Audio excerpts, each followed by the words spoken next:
Albert Einstein ने कहा था, इस दुनिया पर 3 बड़ी ताकतें राज करती हैं, हमाकत, खौफ और लालच, और ये कहानी लालच की है। कहते हैं जब ये कायनात वजूद में आई तो दौलत की देवी, जिसके पास अनगिनत सोना और अनाज था, उसने 16 करोड़ देवी देवताओं को जन्म दिया। लेकिन सबसे ज़्यादा प्यार वो अपनी पहली औलाद को करती थी, जिसका नाम हस्तर था। और हस्तर एक लालची देवता था, जिसने अपनी मनमानी से सारा सोना तो उठा लिया, लेकिन जब उसने अनाज पे नज़र डाली तो बाकी देवी देवताओं ने उस पर हमला कर दिया। दौलत की देवी ने उसे एक शर्त पे बचा लिया, और वो थी कि कोई भी इंसान इसकी पूजा नहीं करेगा। और हजारों सदियां बीत गई। फिर तुम्बाड़ के लालची लोगों ने अपनी लालच को पूरा करने के लिए उसका एक मंदिर बना लिया। कहते हैं तब से दूसरे देवी देवताओं का गुस्सा तुम्बाड़ पे बारिश बन के बरस रहा है।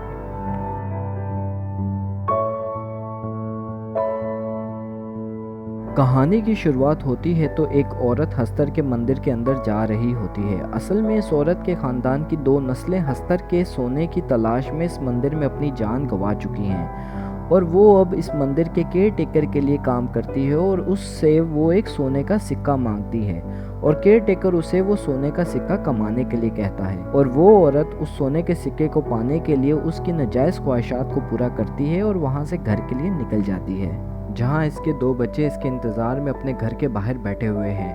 और उनमें से छोटा वाला बच्चा कहता है, माँ को आने में न जाने कितना वक्त लगे, और अगर दादी जाग गई तो क्या होगा। तो बड़ा बेटा दादी के खौफ से घर का ताला खोल देता है, और ये दोनों अंदर चले जाते हैं और दादी के लिए खाना बनाने लग जाते हैं। खाना बनाकर वो दोनों दादी को देने जाते हैं तो बड़ा बेटा अपने छोटे भाई को थाली देकर कहता है, मैंने बनाया था, तू देकर आ। और छोटा बेटा डरा सहमा थाली लेकर आगे बढ़ ही रहा होता है तो पीछे से इसकी माँ आ जाती है और उसे रोक देती है, और बड़े बेटे को थप्पड़ मार देती है और ख़ुद खाना देने जाती है।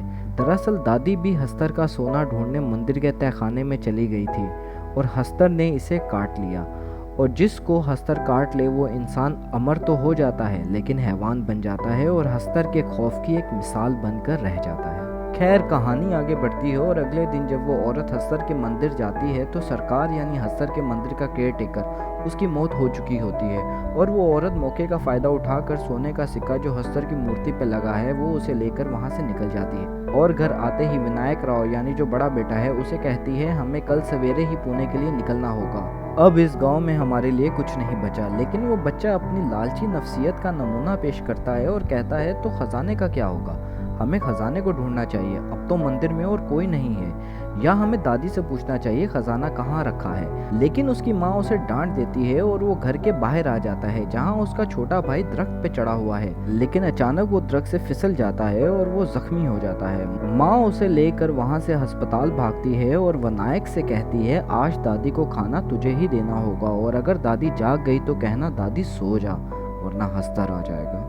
और विनायक डरा हुआ घर में वापस आ जाता है और दादी के लिए खाना बनाने लग जाता है, और जाहिर सी बात है उसे खाना बनाना नहीं आता तो काफ़ी लेट हो जाता है।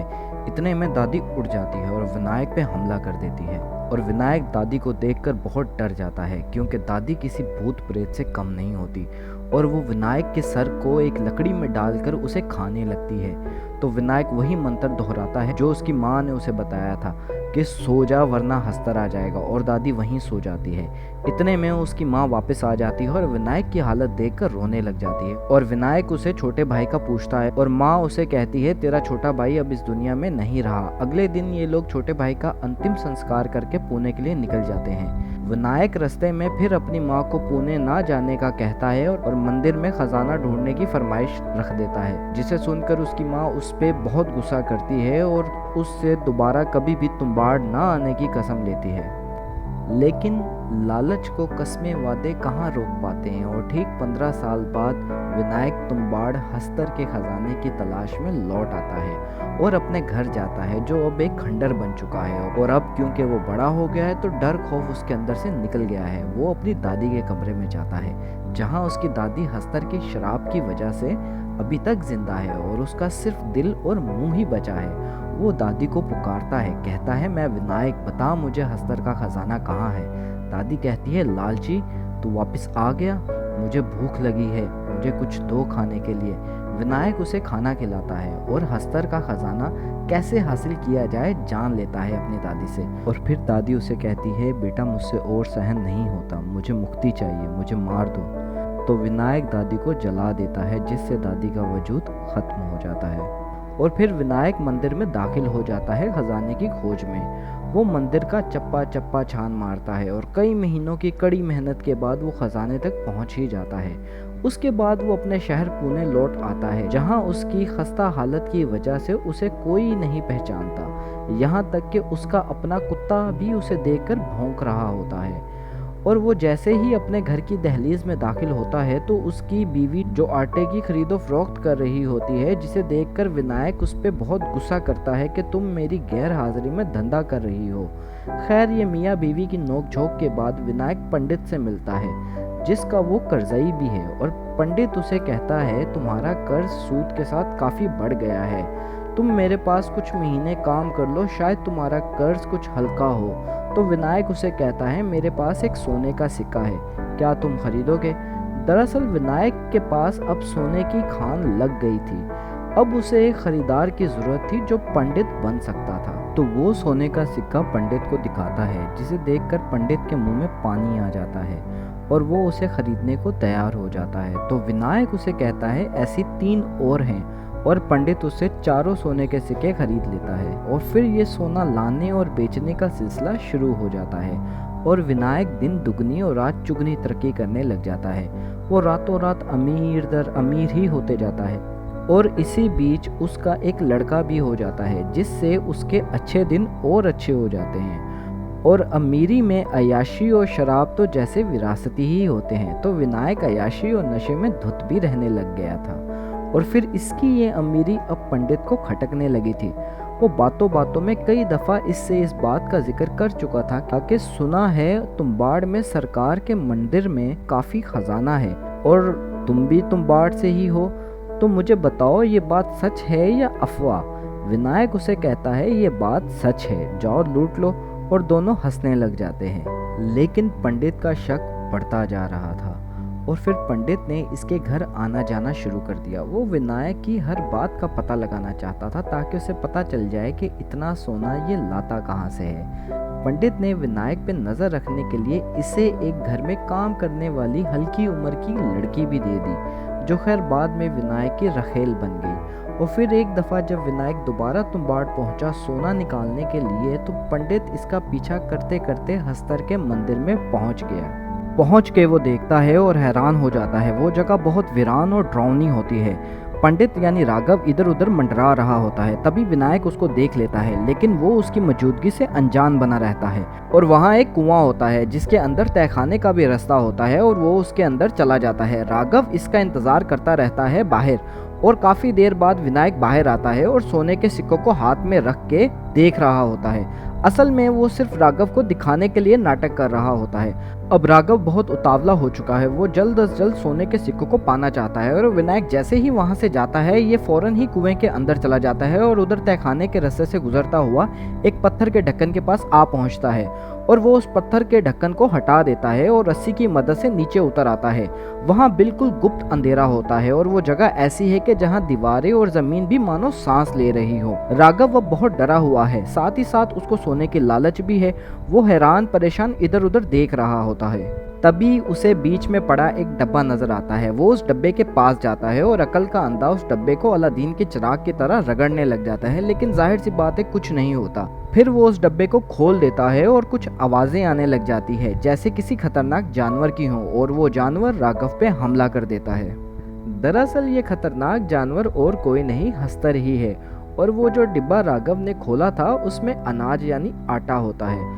अब क्योंकि हस्तर के पास सोना तो बहुत है, लेकिन अनाज का वो बहुत भूखा है और वो अनाज को देखते ही उस पे लपक पड़ता है। खैर बाद में विनायक दोबारा अंदर जाता है एक और डिब्बे के साथ और अंदर जाके राघव को देखता है और उसे बहुत अफसोस होता है राघव की ये हालत देखकर, जो बिल्कुल उसकी दादी की तरह हो चुकी थी हस्तर के काटने की वजह से। और वो दीवार पे चिपका हुआ है, दर्द से चिल्ला रहा है। और फिर विनायक अपने चारों ओर अनाज से एक गोल दायरा बनाता है और खुद उस डिब्बे के साथ दायरे के अंदर रहता है और डिब्बे को खोल देता है। वो जैसे ही डिब्बा खोलता है हस्तर आ जाता है और वो दायरे के अंदर आने की कोशिश करता है, लेकिन वो आ नहीं पाता, तो वो बाहर से ही गिड़गिड़ा रहा होता है अनाज के लिए। विनायक उसे और तरसाता है और अचानक से आटे को दूसरी तरफ फेंक देता है। हस्तर जैसे ही उस आटे को पकड़ के खाने लगता है, विनायक हस्तर के पीठ में से जो सोने के सिक्के गिरते हैं उन्हें इकट्ठा करने लग जाता है। अब ये काम उसने हस्तर के अनाज खत्म करने से पहले करना है, वरना वो इसको भी काटेगा।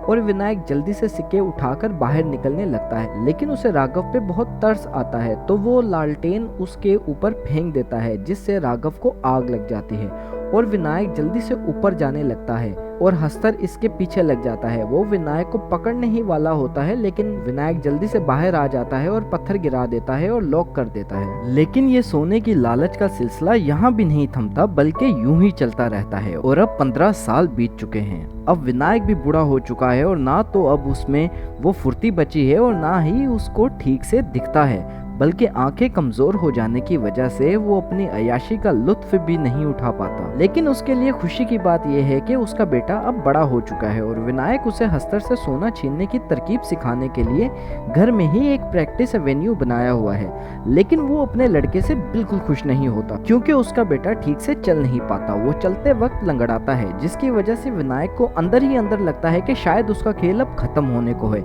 लेकिन एक रात वो अपने बेटे को प्रैक्टिस करते देख लेता है और जान जाता है कि वो वाकई में ही ये कर सकता है, तो वो उसे अपने साथ तुम्बाड़ ले जाने के लिए तैयार कर लेता है। और जब ये दोनों तुम्बाड़ जा रहे होते हैं तो रास्ते में उसका बेटा पूछता है कि मुझे वहाँ करना क्या है। दरअसल विनायक ने उसे ये तो सिखाया और बताया है कि सोना उठाना है, पर कैसे और हस्तर क्या चीज़ है ये नहीं बताया होता। विनायक उसे कहता है अगर कभी ऐसा हो कि तुम अमर हो जाओ, 600-700 साल तक जिंदा रहो और तुम्हारे पास सिर्फ 2 ही काम हो, खाना और सोना, तो उसका बेटा जवाब देता है ये तो एक नेमत है, कौन नहीं चाहेगा। तो विनायक कहता है अगर हस्तर काट ले तो अमर तो हो जाओगे, लेकिन नेमत नहीं बल्कि ये शराब होगा। तो उसका बेटा कहता है ऐसा क्यों, और विनायक उसे जवाब देता है अब तुम जान जाओगे। साथ ही साथ वो उसे छेड़ते हुए ये भी कहता है कि शायद इस दफा मैं घर अकेला ही जाऊंगा। खैर वो लोग वहां पहुंच जाते हैं। विनायक उसे गीले आटे की गुड़िया बनाना सिखाता है, पर अंदर ले जाने से मना कर देता है और कहता है आज हम सिर्फ प्रैक्टिस के लिए आए हैं। और वो दोनों हस्तर के तहखाने के अंदर चले जाते हैं। अभी विनायक उसको बता ही रहा होता है कि हम सिर्फ प्रैक्टिस के लिए आए हैं, हस्तर सिर्फ तब आएगा जब हम गीले आटे की गुड़िया लाएंगे। तभी विनायक का बेटा गुड़िया निकाल देता है और कहता है मैं लाया हूँ ना बाबा। तभी वहाँ हस्तर आ जाता है और आटे की गुड़िया पे लपक पड़ता है। वो बच्चा जल्दी से हस्तर की पीठ में से गिरते सोने को उठा लेता है और विनायक बड़ी मुश्किल से वहाँ से अपने और अपने बेटे की जान बचा के बाहर निकलता है। बाहर निकलते ही वो अपने बेटे को बहुत मारता है, लेकिन अब वो कर भी क्या सकता है, आखिर था तो ये उसी का खून, लालच से भरा हुआ। फिर वो दोनों घर वापस आ जाते हैं। बच्चे की माँ उससे पूछती है बता वहाँ क्या था। वो बच्चा अपनी माँ को कहता है वो बाबा और मेरे बीच की बात है। तो उसकी माँ भी उसे जोर का थप्पड़ मार देती है। अब विनायक बहुत खुश था कि शायद उसकी डूबती नैया को उसका बेटा पार लगा देगा और उसकी जगह संभाल लेगा, तो वो उसे अपने साथ ही रखता था और खूब अय्याशी कराता था। बच्चे को भी नई नई अय्याशी का मजा आ रहा होता है और अब उसके अंदर की लालच बहुत बढ़ चुकी है। वो अपने बाप से भी ज्यादा सोना पाना चाहता है, क्योंकि था तो वो बिल्कुल अपने बाप की तरह बहादुर लेकिन नहायत ही लालची। तो वो अपने बाबा को एक आइडिया देता है कि एक आटे की गुड़िया से हमें वक्त ही नहीं मिलता सोना उठाने के लिए, तो क्यों ना हम बहुत सारी आटे की गुड़िया ले जाएं। वो एक खाएगा तो दूसरी फेंकेंगे, इसी तरह हम एक ही दफा में काफी सोना ले आएंगे। विनायक मान जाता है, क्योंकि ये तरीका उसने भी ना कभी सोचा था और ना ही कभी किया था। और अब वो दोनों फिर एक दफा तुम्बाड़ के लिए रवाना हो जाते हैं। तुम्बाड़ पहुंचकर वो बहुत सारी आटे की गुड़िया बनाते हैं और तय खाने में उतर जाते हैं। नीचे जाते ही वो दोनों जल्दी से गोल दायरा बना के आटे की बहुत सारी गुड़िया निकाल लेते हैं, मगर वो होता है जो उन्होंने सोचा भी नहीं था। वहाँ एक हस्तर के बजाय बहुत सारे हस्तर आ जाते हैं।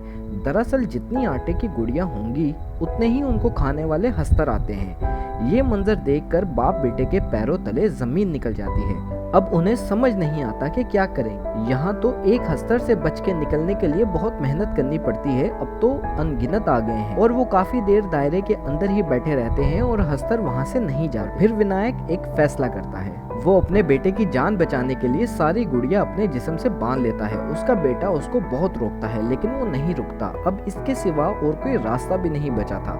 सारी आटे की गुड़िया बांधकर वो रस्सी से ऊपर जाने लग जाता है और सारे हस्तर उसके पीछे पड़ जाते हैं। अब विनायक ने एक गोल दायरा तय खाने के ऊपर भी बनाया होता है। वो ऊपर की तरफ जा रहा होता है और सारे हस्तर उसके जिस्म से वो आटे की गुड़िया खा रहे होते हैं और साथ ही साथ उसको नोच रहे होते हैं। वो किसी तरह सबको बाहर ले आता है और गोल दायरे में आते ही सारे हस्तर जल के राख हो जाते हैं। और फिर उसका बेटा रोता हुआ बाहर आता है और पत्थर गिरा देता है। फिर वो जैसे ही कुएं में से बाहर निकलता है तो उसे अपना बाप नजर आता है जो दर्द से चिल्ला रहा है।